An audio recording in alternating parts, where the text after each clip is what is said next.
السلام علیکم ورحمۃ اللہ وبرکاتہ۔ ناظرین کرام، تعویذ کے تعلق سے سوشل میڈیا پر بہت سارے ویڈیوز آپ نے دیکھے ہوں گے۔ کوئی کہتا ہے کہ تعویذ پہننا حرام ہے، کوئی کہتا ہے تعویذ پہننا شرک ہے، وغیرہ وغیرہ۔ اللہ تبارک و تعالیٰ نے ہم کو عقل سلیم عطا فرمایا ہے، اور جس کو ہم کامن سینس بھی کہتے ہیں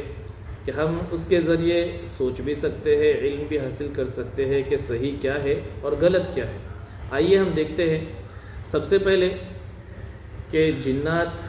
شیاطین اور جادو، نظر بد یہ لگنا حق ہے۔ اس کا انکار گویا کہ کفر ہے، کیونکہ قرآن کا انکار ہے۔ قرآن کریم کے اندر جنات کے تعلق سے، شیاطین کے تعلق سے کئی آیتیں نازل ہوئی ہیں، اور نظر بد کے تعلق سے حدیث کے اندر بہت سارے دعائیں بھی رسول اللہ صلی اللہ علیہ وسلم نے امت کو سکھلائی ہے۔ باقاعدہ احادیث ہے۔ ایک صحابی ہے جو پہلے یہودی تھے، عبداللہ رضی اللہ تعالیٰ عنہ، بعد میں پھر ایمان لے کر آئے، تو اللہ کے نبی صلی اللہ علیہ وسلم نے ان کو جادو سے بچنے کی دعا سکھلائی، اور ان کا خود فرمان ہے کہ اگر اللہ کے نبی صلی اللہ علیہ وسلم مجھے جادو سے بچنے کی دعا نہ سکھلاتے تو یہود مجھے جادو کے زور سے گدھا بنا لیتے۔ تو گدھے سے مراد یہ نہیں کہ انسان گدھا بنتا ہے، گدھے کی طرح حرکتیں کرتا ہے۔ سمجھ میں آیا؟ اسی طرح اللہ کے نبی صلی اللہ علیہ وسلم کے زمانے میں ایک صحابی تھے، سہل تستری رضی اللہ تعالیٰ عنہ، بہت خوبصورت تھے، کام کر رہے تھے، ان کے بازو سے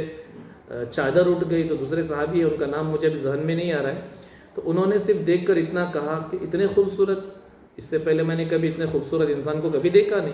اتنا کہتے ہوئے ہی ان کو خون کی الٹیاں، جس کو ہم کہتے ہیں اردو میں، وہ شروع ہو گئی۔ اللہ کے نبی صلی اللہ علیہ وسلم کے پاس جب شکایت پہنچی، رسول اللہ صلی اللہ علیہ وسلم نے فرمایا کہ تم نے اس کے لیے ماشاء اللہ تبارک اللہ سے برکت کی دعا کیوں نہیں کی؟ تو اللہ کے نبی صلی اللہ علیہ وسلم نے فوراً پھر ان کو، جن کی نظر لگ گئی تھی، جنہوں نے یہ کہا تھا کہ اتنے خوبصورت، تو ان کو ایک برتن میں کھڑا رہنے کے لیے کہا، ان سے غسل لینے کے لیے کہا، اور ان کا جو بدن کا بہا ہوا پانی ہے وہ سہل تستری رضی اللہ تعالیٰ عنہ کے بدن پر ڈال دیا گیا، فوراً ان کے بدن سے نظر اتر گئی۔ تو اللہ کے نبی صلی اللہ علیہ وسلم کے زمانے میں نظر بد بھی لگی ہے، جادو، جنات، اس کا انکار کرنا باقاعدہ کہ قرآن کا انکار کرنا ہے، گویا کہ کفر ہے۔ سمجھ میں آیا؟ اب اس سے بچنے کی تدابیر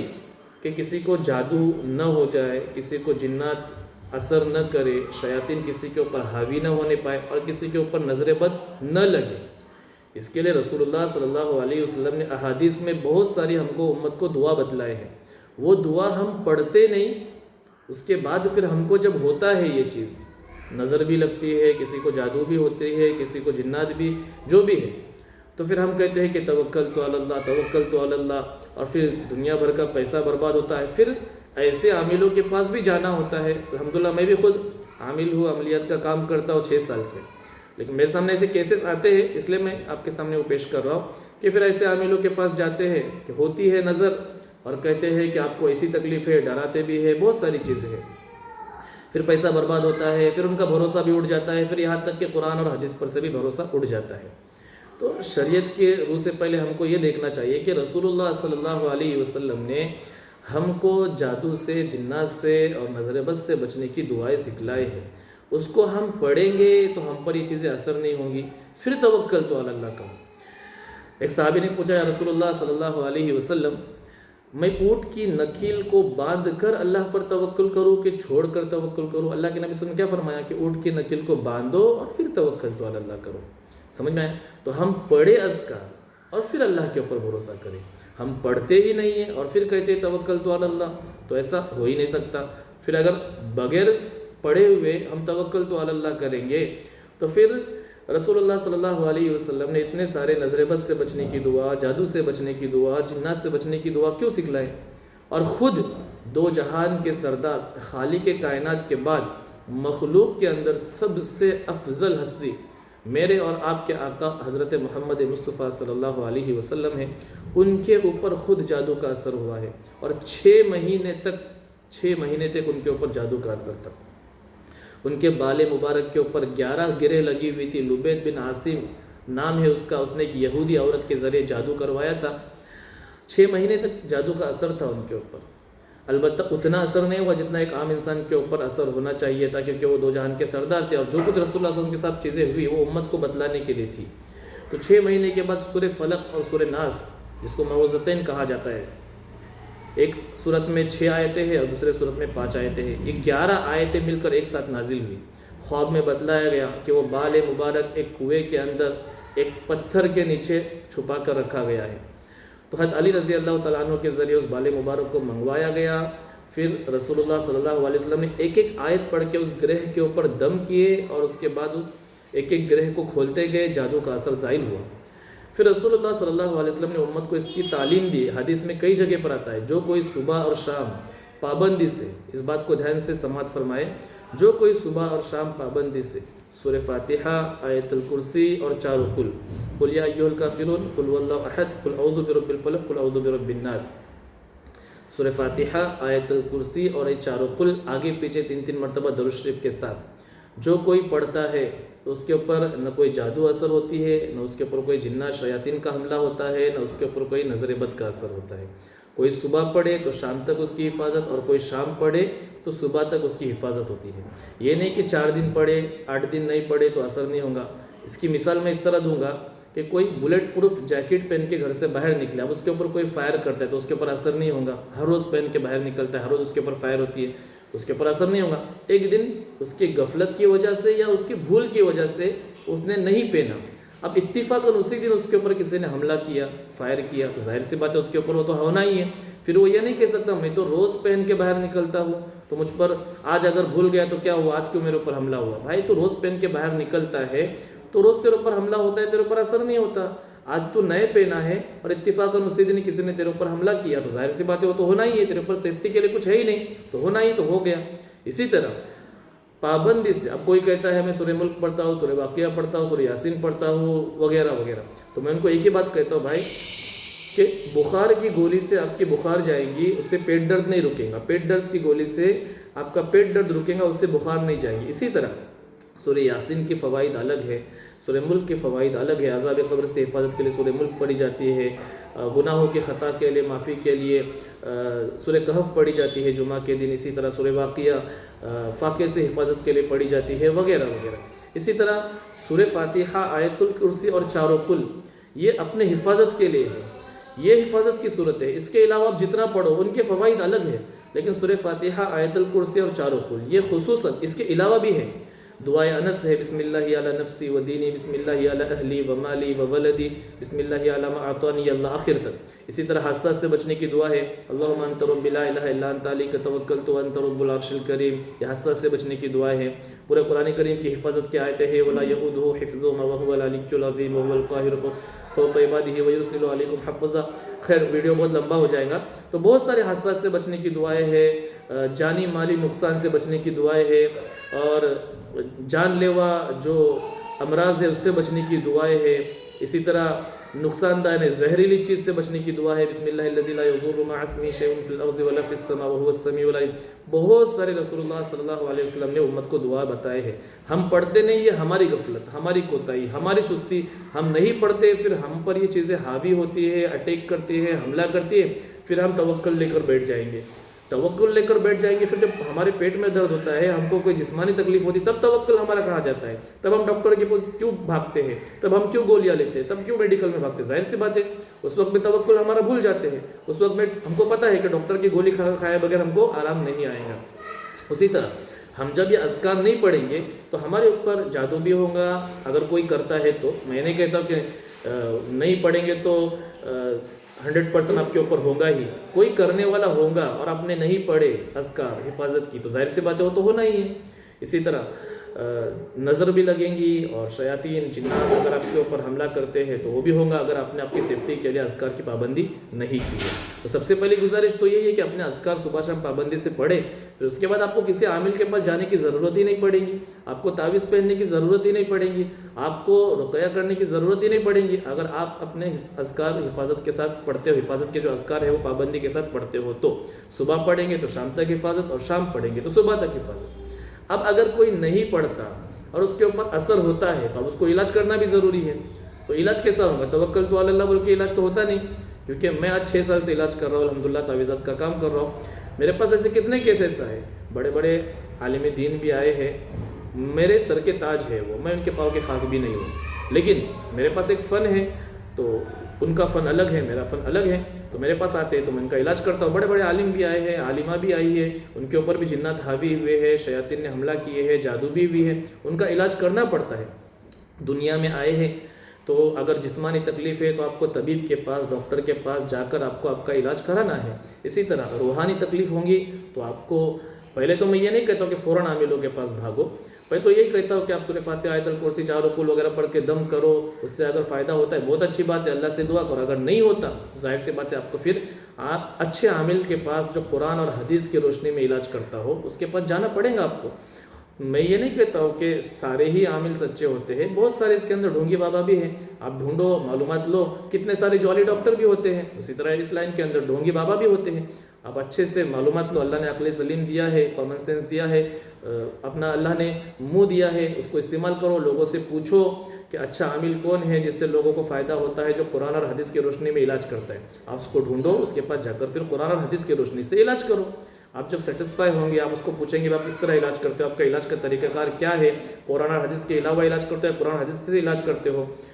الحمدللہ میں خود عملیات کا کام کرتا ہوں، 6 سال سے کرتا ہوں، جتنے لوگ میرا اس ویڈیو دیکھیں گے ان لوگ تک بھی پہنچیں گا جن کا میں نے علاج کیا ہو، سینکڑوں لوگوں کا علاج کیا ہو، تو وہ خود جانتے ہیں، خود انہوں نے تعویذ کھول کر دیکھے کہ اس کے اندر قرآن کریم کی آیتیں لکھی ہوں گی، جو لکھنے کے لیے دیتا ہوں پہننے کے لیے وہ بھی قرآن کریم کی آیت ہوتی ہے، جو لگانے کے لیے دیتا وہ بھی قرآن کریم کی آیت ہوتی ہے، پینے کے لیے دیتا وہ بھی قرآن کریم کی آیت ہوتی ہے۔ تو اس میں شرک کیا ہو گیا؟ اب کامن سینس کی بات ہے، سب چلو میں اس کے اوپر بعد میں آتا ہوں۔ سب سے پہلی بات تو اگر کوئی اذکار کی پابندی نہیں کرتا اور اس کے اوپر جادو یا جنات یا نظر بد اثر ہوتا ہے، اب ظاہر سی بات ہے اس کو علاج تو کرنا پڑے گا، اسباب اختیار کرنا پڑے گا۔ رسول اللہ صلی اللہ علیہ وسلم جب معراج پر گئے، تشریف لے کر گئے، تو براق کے بارے میں تو آپ نے سنا ہی ہوگا نا، اسراء اور معراج دونوں الگ الگ واقعات ہیں۔ اسراء جس کو کہتے ہیں، جو رسول اللہ صلی اللہ علیہ وسلم اپنے گھر سے لے کر مدینہ اور مدینہ سے لے کر مسجد اقصیٰ تک جو گئے تھے اس کو کہتے ہیں اسراء، یعنی براق پر گئے تھے، اور وہاں سے جو اوپر کا سفر ہوا اس کو معراج کہتے ہیں۔ اس کے اوپر کا جو سفر وہ براق سے نہیں گئی، وہ تفسیر ابن کثیر کے اندر امام ابن کثیر رحمۃ اللہ علیہ نے لکھا ہوا ہے کہ ایک زینہ لایا گیا۔ زینہ کا مطلب سیڑھی ہوتی ہے، وہ سیڑھی کی حیت کیا تھی، کیسی تھی، وہ اللہ کو ہی پتہ۔ تو بغیر اسباب کے آسمانی سفر کو اختیار کیا، کیوں کہ دنیا دارالاسباب ہے، وہاں اسباب اختیار کرنا پڑے گا، اور وہ وداؤٹ اسباب اللہ کے رسول صلی اللہ علیہ وسلم آسمانی سفر کو پھر جب دنیا میں آئے دوبارہ براق کو اختیار کیا، کیوں دنیا دارالاسباب ہے تو اسباب کو اختیار کرنا پڑے گا۔ اسی طرح عیسیٰ علیہ السلام کے بارے میں تو ہم نے سنا ہی ہے اور سنتے بھی ہوں گے اور پڑھتے بھی ہوں گے، پڑھا بھی ہے بچپن سے کہ قیامت سے پہلے دمشق کی جامع مسجد پر اتریں گے، تو اتریں گے کیسے آسمان سے؟ 2 فرشتے کے کندھے پر ہاتھ رکھ کر دمشق کی جامع مسجد کے مینار پر اتریں گے، اور وہاں سے نیچے اترنے کے لیے سیڑھی مانگیں گے۔ اب ظاہر سی بات ہے، عقل کو اگر ہم تھوڑا دوہرائے تو معلوم ہم سمجھ میں آتا ہے کہ آسمان سے دمشق کی جامع مسجد کے مینار تک جب اتریں گے تو فرشتوں کے کندھے پر ہاتھ رکھ کر، تو کیا وہاں سے نیچے نہیں اتر سکتے تھے زمین پر؟ وہاں سے اترنے کے لیے سیڑھی کیوں مانگیں گے؟ اس لیے کہ وہ آسمانی سفر تھا۔ اب وہ جامع مسجد کے مینار تک آسمانی سفر ختم ہوا، اب وہاں سے نیچے اترنے کے لیے ان کو اسباب اختیار کرنا پڑے گا، اب وہ دنیا دارالاسباب ہے تو وہ سیڑھی مانگیں گے۔ تو دنیا دارالاسباب ہے، یہاں پر اگر آپ کو جسمانی تکلیف ہوتی ہے تو ڈاکٹر کے پاس جا کر علاج کرنا پڑے گا، اور روحانی تکلیف ہوتی ہے تو اچھے عامل کے پاس جو قرآن اور حدیث کی روشنی میں علاج کرتا ہے تو اس کے پاس جا کر آپ علاج کراؤ، اور آئندہ کے لیے اس بات کا دھیان رکھیں کہ اذکار کی پابندی کریں۔ اب آتے ہیں ہم کہ تعویذ پہننا شرک ہے، جائز ہے، حرام ہے، ناجائز ہے، اس کے اوپر آتے ہیں۔ دلائل بعد میں دیتا ہوں، پہلے میں ایک مثال کے طور پہ سمجھاتا ہوں کہ کوئی آدمی اگر کسی عامل کے پاس آتا ہے، کسی مولانا کے پاس، کسی عامل کے پاس، کسی بزرگ کے پاس آتا ہے، تو کہتا ہے کہ میرے کاروبار کے اندر برکت نہیں ہے، میرے دکان کے اندر برکت نہیں ہے، تو مجھے کوئی تعویذ دے دو۔ تو اگر کوئی وہ عامل یا کوئی بزرگ یا کوئی عالم دین اس کو قرآن کریم کی کوئی آیت لکھ کر، فور ایگزامپل اللہ لطیف بعبادہ یرزق من یشاء وهو القوی العزیز، یا ومن یتق اللہ یجعل له مخرجا ویرزقه من حیث لا یحتسب، اس طرح قرآن کی جو رزق کے تعلق سے آیتیں ہیں وہ لکھ کر کوئی دیتا ہے اور وہ جا کے اپنے دکان پہ لگاتا ہے، تو اس میں شرک کی کیا بات ہے؟ قرآن کریم کی آیت کو دکان پر جا کے لگانا، اس میں شرک کی کیا بات ہے؟ اب وہ قرآن کریم کو نہیں لگائے گا تو کیا کرے گا؟ وہ کسی منتر پڑھے گا؟ کیا کرے گا وہ؟ یا کسی کو بہت زیادہ تکلیف ہے، کسی کے بدن کے اندر حاضری ہوتی ہے یا اس کو بہت زیادہ تکلیف ہوتی ہے، اب کوئی عامل یا کوئی بزرگ یا کوئی اللہ والے کسی قرآن کریم کی جو حفاظت کی آیتیں ہوتی ہیں وہ حفاظت کی آیت لکھ کر اگر اس کو تعویذ بنا کر پہن کر گلے میں اگر پہننے کے لیے دے یا پینے کے لیے دے تو اس میں شرک کیا ہو گیا؟ کچھ بھی شرک نہیں ہے۔ شرک کہتے کس کو ہے؟ اللہ کے علاوہ ہم اللہ کے علاوہ کسی اور سے مدد اللہ کی طرح سمجھ کر مانگے تو اس کو شرک کہتے ہیں۔ اس میں تو ہم شرک نہ تعویذ سے مدد مانگ رہے ہیں، نہ کسی بزرگ سے مدد مانگ رہے ہیں، نہ کسی پیر ولی سے مدد مانگ رہے ہیں، ہم تو اللہ کے کلام کو لکھ کر پہن رہے ہیں، پی رہے ہیں یا لگا رہے ہیں، اور اس میں ہماری نیت یہ بھی نہیں ہے کہ بھائی یہ تعویذ پہننے سے یا پینے سے یا لگانے سے مجھے کل قیامت کے دن ثواب ملے گا، یا مجھے کل قیامت کے دن نیکی ملیں گی، یا مجھے کل قیامت کے دن جہنم سے بچایا جائے گا، یا پھر مجھے جنت میں ڈالا جائے گا، یا میرے درجات بلند ہوں گے۔ ایسی تو ہماری کوئی نیت نہیں ہوتی۔ تعویذ سے قیامت کے دن کا کوئی لینا دینا ہی نہیں ہے، کوئی ثواب کا لینا دینا نہیں، جنت جہنم کا لینا دینا نہیں، تو پھر شرک کیا ہوا اس میں؟ کامن سینس کی بات ہے، اس میں کوئی بھی شرک نہیں ہے۔ وقتی طور پر اگر کسی کو تکلیف ہوتی ہے تو وہ روحانی علاج کے لیے اگر تعویذ پہنتا ہے، پیتا ہے یا لگاتا ہے تو کوئی شرک کی بات ہی نہیں۔ میں دلائل بھی دوں گا اس کے اوپر۔ اور اللہ کے نبی صلی اللہ علیہ وسلم خود جب گھر کے اندر ایک مرتبہ داخل ہو رہے تھے، امی عائشہ رضی اللہ تعالیٰ عنہ کے اوپر ایک یہودی عورت جھاڑ پھونک کر رہی تھی۔ جھاڑ پھونک کا مطلب وہ نہیں کہ وہ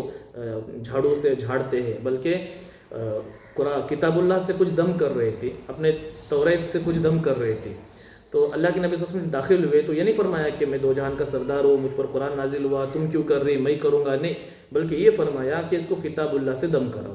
کتاب اللہ سے دم کراؤ۔ اب کتاب اللہ میں توریت بھی آ گئی، زبور بھی آ گئی، انجیل بھی آ گئی اس زمانے میں، اب تو بہت چینجز ہو گئے، اور قرآن بھی آ گئے، تو کتاب اللہ سے دم کرانے کے لیے کہا،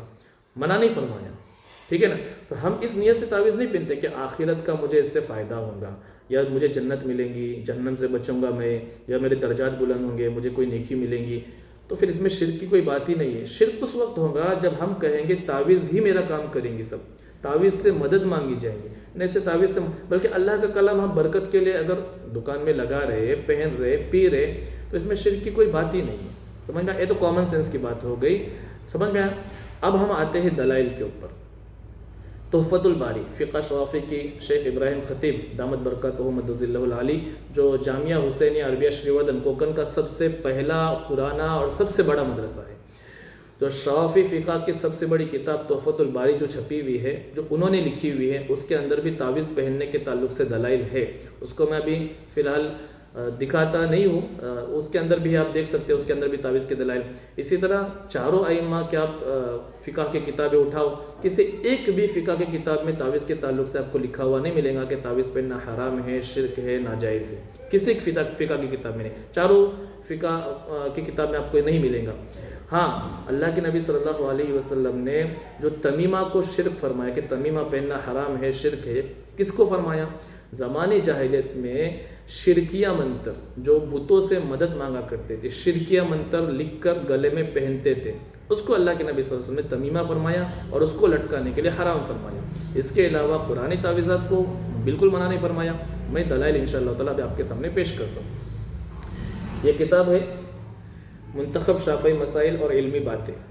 یہ 2023 میں چھپی ہوئی کتاب ہے، اور ہر سال جامعہ حسینیہ عربیہ شریوردن وہاں سے جو مفتیان اکرام فارغ ہوتے ہیں تو وہ ہر سال نئے نئے جو مسائل جو امت کے سامنے آتے ہیں، درکار ہوتے ہیں، تو وہ مفتیان اکرام وہاں بیٹھتے ہیں اور اس کے اوپر ریسرچ کرتے ہیں، تحقیق کر کے پھر ان مسائل کو ایک جگہ اکٹھا کر کے باقاعدہ ہر سال جامعہ حسینیہ عربیہ شریوردن سے فقہ شوافی کی کتابیں چھپتی ہیں۔ تو یہ 2023 کی ہی کتاب ہے، منتخب شافعی مسائل، اس کے اندر نئے نئے مسائل ہے، تو اس کے اندر بھی تعویذ کے دلائل ہے، میں آپ کے سامنے پیش کرتا ہوں۔ دیکھو یہ ہے، اس کتاب کا صفحہ نمبر ہے 401 401۔ اس کتاب کا نام ہے منتخب شافعی مسائل اور علمی باتیں، جمع و ترتیب مفتی فیض احمد ملا اور دیگر علماء اکرام نے یہ لکھی ہوئی کتاب ہے۔ حضرت مفتی رفیق محمد شفیع مدنی صاحب، حضرت مفتی نذیر احمد یونس کرجیکر حسینی اور دیگر علماء اکرام کے نگرانی کے اندر، یعنی شریوردن کے جتنے علماء اکرام ہیں ان کے نگرانی کے اندر باقاعدہ یہ کتاب لکھ کر بنا کر باقاعدہ چھپی گئی ہے۔ اور بہت سارے، میں نے تحفۃ الباری بھی کہا، فقہ شوافی کی کتاب، اس کے اندر بھی دلائل ہے۔ تو دیکھو اس کے اندر لکھا ہوا ہے کیا شریعت مطہرہ میں تعویذ کا جواز ملتا ہے کیا؟ تو دیکھو جواب میں لکھا ہوا ہے، حضرت عبداللہ بن عمر رضی اللہ تعالیٰ عنہ کا تعویذ لکھ کر دینا، یہ ابو داؤد کی روایت ہے، جلد نمبر 2 صفحہ نمبر 543 543 ابو داؤد کی حدیث ہے کہ حضرت عبداللہ رضی اللہ تعالیٰ عنہ تعویذ لکھ کر دیتے تھے، ٹھیک ہے۔ حضرت عبداللہ بن عباس رضی اللہ تعالیٰ عنہ بچے کی پیدائش کے لیے 2 آیت قرآنی لکھ کر دیتے تھے، ان کو دھو کر مریضہ بیمار عورت کو پلا دو، یہ مصنف ابن شیبہ جلد نمبر 8 صفحہ نمبر 24 اس کے اندر ہے۔ حضرت عائشہ صدیقہ رضی اللہ تعالیٰ عنہ اس کو منع نہیں کرتی تھی کہ پانی میں تعویذ ڈال کر وہ پانی مریض پر چھڑکا جائے، مصنف ابن شیبہ جلد نمبر 8 صفحہ نمبر 24 کے اندر بھی یہ حدیث موجود ہے۔ حضرت مجاہد رضی اللہ تعالیٰ عنہ اس میں کوئی حرج نہیں جانتے تھے کہ قرآنی آیت لکھ کر ڈرنے والے مریض کو پلا دی جائے، یہ بھی مصنف ابن شیبہ جلد نمبر 8 صفحہ نمبر 24 کے اندر ہے۔ حضرت سعید بن زبیر رضی اللہ تعالیٰ عنہ جو بھی آتا اس کو تعویذ لکھ کر دیتے تھے، یہ بھی مصنف ابن شیبہ جلد نمبر 8 صفحہ نمبر 24 میں لکھا ہوا ہے۔ حجاج ابن اسود رحمۃ اللہ علیہ کہتے ہیں کہ میں نے مکہ مکرمہ کے مفتی حضرت عطا رحمۃ اللہ علیہ سے اس بارے میں پوچھا تو فرمایا کہ ہم نے تو نہیں سنا کہ کوئی اس کو مکروہ کہتا ہے۔ حضرت ابو اسما رحمۃ اللہ علیہ کہتے ہیں کہ میں نے حضرت سعید بن مسیب رحمۃ اللہ علیہ سے تعویذ کے بارے میں پوچھا تو فرمایا کوئی حرج نہیں جب چمڑے میں ہو، مصنف ابن شیبہ جلد نمبر 8 صفحہ نمبر 31، ٹھیک ہے۔ حضرت عطا ابن ابی رباحہ رحمۃ اللہ علیہ سے پوچھا گیا عورت کے گلے میں تعویذ ہے، جب حیض آئے تو کیا کرے؟ فرمایا اگر چمڑے پر لکھا ہوا ہو تو اس کو اتار دے، اگر چاندی میں بند ہو تو چاہے اتارے چاہے نہ اتارے، مصنف ابن شیبہ جلد نمبر 8 صفحہ نمبر 31۔ مدینہ منورہ کے جلیل القدر تابعی حضرت مجاہد رحمۃ اللہ علیہ تعویذ لکھ کر لوگوں پر لٹکاتے تھے، مصنف ابن شیبہ جلد نمبر 8 صفحہ نمبر 32۔ امام بکر رحمۃ اللہ علیہ اس میں کوئی حرج نہیں سمجھتے تھے کہ چمڑے پر قرآن لکھ کر لٹکا لیا جائے، مصنف ابن شیبہ جلد نمبر 8 صفحہ نمبر 32۔ حضرت ضحاک رحمۃ اللہ علیہ اللہ کی کتاب سے لکھ کر تعویذ بنانے میں کوئی حرج نہیں سمجھتے تھے جبکہ رفع حاجت اور غسل کے وقت اتار لے، مصنف ابن شیبہ جلد نمبر 8 صفحہ نمبر 33۔ امام محمد رحمۃ اللہ علیہ فرماتے ہیں ہم اس مسئلے کو مانتے ہیں جبکہ وہ دم یا تعویذ اللہ کے ذکر یا اللہ کی کتاب سے ہو، اور یہی امام ابو حنیفہ رحمۃ اللہ علیہ کا فرمان ہے۔ دیکھو یہ سارے دلائل ہے، اس کے علاوہ بھی بہت سارے دلائل فقہ کے کتابوں کے اندر ہے کہ تعویذ پہننے کو کسی بھی علماء نے جو حقیقت میں فقیہ ہو، حقیقت میں فقہ کی کتابیں پڑھے ہوئے ہو، انہوں نے کبھی بھی تعویذ کے بارے میں حرام نہیں کہا، شرک نہیں کہا، اور جو میں نے شروع میں بات کہا ہوں وہی دوبارہ دہراتا ہوں کہ تعویذ قرآن کریم کی آیت کسی کو اگر حقیقت میں جادو ہے، جنات ہے، نظر بد ہے تو اس نیت سے کہ اس تعویذ کی برکت سے وہ چیز ہم سے دور ہو جائیں گی، اس نیت سے اگر اس تعویذ کو لکھ کر ادب کے ساتھ گلے میں پہنتا ہے وقتی طور پر، یہ نہیں کہہ رہا کہ زندگی بھر، اس تکلیف کو دور ہونے تک،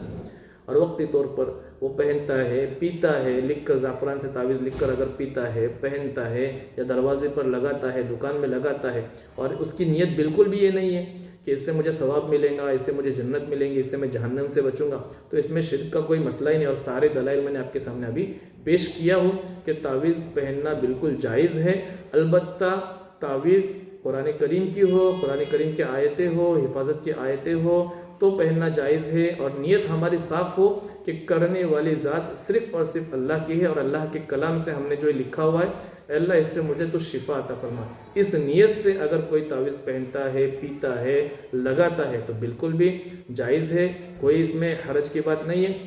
البتہ میں یہ بھی نہیں کہتا ہوں کہ ذرا سی بات پر عاملوں کے پاس، خود میں عامل ہو کر بھی یہ بات کہتا ہوں کہ ذرا سی بات کے اوپر بھی ہم کو عاملوں کے پاس بھاگنا بھی نہیں چاہیے کہ ذرا سا کچھ پیٹ میں درد ہوا کہ عامل کے پاس بھاگ گئے، ذرا سا سر میں درد ہوا کہ مجھ پر کسی نے کیا ہوا ہے اس کی وجہ سے ہو رہا ہے، نہیں، میں خود آپ کو یہ کہہ رہا ہوں کہ اگر آپ کو ایسا لگتا بھی ہے کہ آپ کے اوپر کوئی ناپاک چیز کا اثر ہو رہا ہے، نظر ہو گئی، تو حدیث میں بہت سارے نظر بد کے بچنے کی دعائیں ہیں، قرآن کریم کی آیتیں، آپ اس کو پڑھو، دم کرو اور پیو، اس سے اگر فائدہ نہیں ہوتا تو حقیقت میں قرآن اور حدیث کی روشنی سے کوئی عامل ہو جو